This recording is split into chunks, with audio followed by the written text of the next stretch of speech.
first off, as you basically mentioned, the enforcement of this will take a long time, and it certainly is dependent on whether President Trump will remain in the White House, and of course, what the outcome of election 2020 will be on the Congress side, specifically more on the Senate side.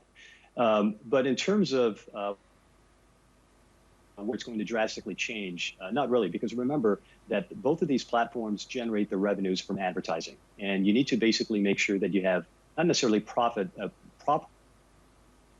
content, but high quality content, content that doesn't necessarily, of course, violate section what's mentioned in section 230 to attract the advertisers. So just in order to generate attractive ad revenues, Facebook and Twitter need to manage their content more effectively. Now, whether it's going to lead to elimination of political bias, if there is any, that's still a main question that both companies have to address over the long run.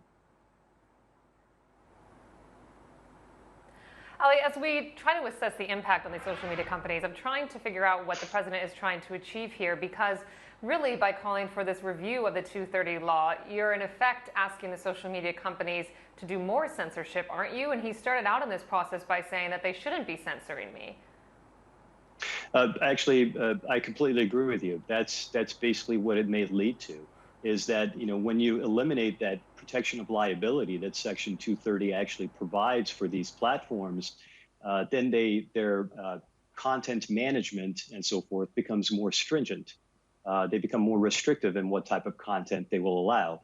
Users can't necessarily express their ideas, their opinions that much on those platforms, and therefore, you know, it actually limits that freedom of expression. So yes, I completely agree with you. It may lead to that.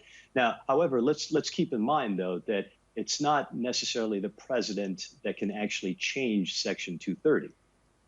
So what the president is doing is, in our opinion, is posing the threat of this protection of liability to be slowly eliminated. And he is actually hoping that the platforms, the companies will respond the way he wants them to respond.